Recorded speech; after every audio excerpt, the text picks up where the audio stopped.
Dating, love, marriage, and divorce. Are your relationships not working? Well, you could be sabotaging your own success without even knowing it. Author and psychotherapist Pat Pearson says, get to know the top 10 dating red flags. Good morning, Pat. How are you? Let's start with the title of your book, Stop Self-Sabotage. What is that? We all do it. We all know we do it.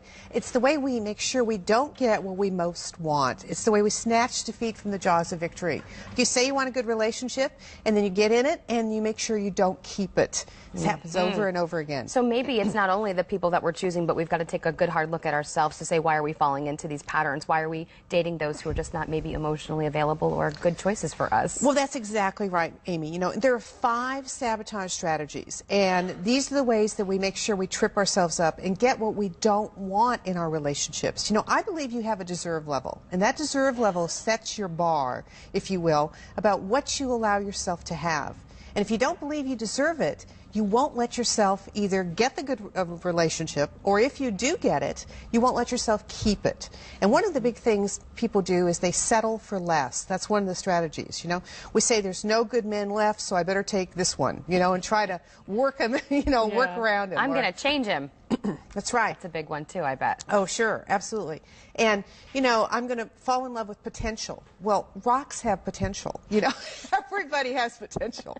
So you got to take some time to really get clear about what you want and to deserve getting the very best for yourself. And certainly when we're younger, when we first start dating, whether it's our teens or college years, we're immature, we maybe are lacking that self-esteem or self-worth. But now we're seeing many people who are dating again for the first time after divorce, in their 30s, 40s, 50s, 60s, beyond. And so are we still making those same bad choices even when we're older? Well, you know, we get a pattern, we get a life script, if you will, for relationships, in our career, in our health, and this is what I call your deserve level. And if you haven't raised your deserve level, you repeat it. So yes, I mean, even if you've been married for 20 years and now you're back in the dating world, if you haven't really taken a look at yourself and decided that you deserve better, you know, and that you've worked on yourself a little bit to get clear about what you want and talk to yourself about it and get a support system and really take care of yourself with this, then yes, you're going to go out and do the same thing. Let's talk to those women who are maybe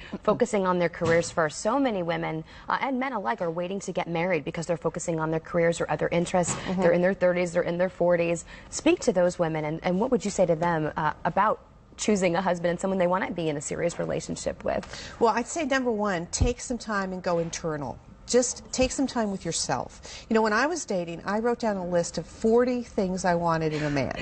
You know, 40. I wasn't just tall, dark, and handsome. You know, friends and having a good personality and being fun to be with. And when I met my husband on a bus in Alaska, by the way, so you can meet him anywhere, he had 38 out of 40. Wow. Yeah. Did you know just on that bus ride, Pat, that he had 38 out of 40? Well, I knew he had potential. He had potential. He was the Rock, and then he turned into the Prince with 38 out of 40. He did indeed. Okay, so Valentine's Day coming up, a lot of pressure around Valentine's Day. What are the most common red flags when we're dating somebody or maybe even married to somebody?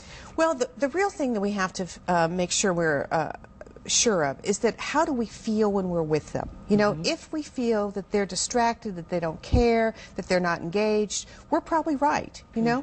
And so it's a feeling sense more than anything. We all know when it's not working. It's just that we don't want to admit it. We live in another sabotage strategy called denial. Yeah. You know, we deny that it's happening because we don't want to deal with it.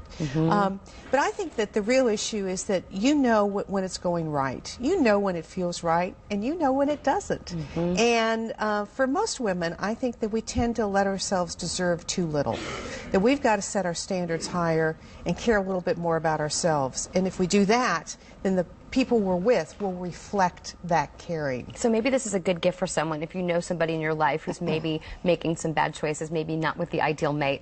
It's a little bit of a slap in the face, but that's what friends are for, right? We've got to help our friends out. You give this as a gift to say, you know, self-sabotage. Well, you know, it's for everybody, to be honest with you. And this is what we worry about most in our friends, in our family, you know, in our girlfriends. You know, I had one girlfriend who chronically found the wrong guy for 20 years, you know. Finally, we all did an intervention on her, and then she got it right, you know.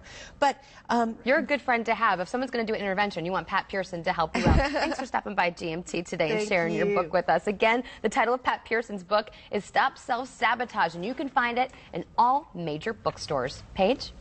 Now, have you ever wondered the worth of a family heirloom?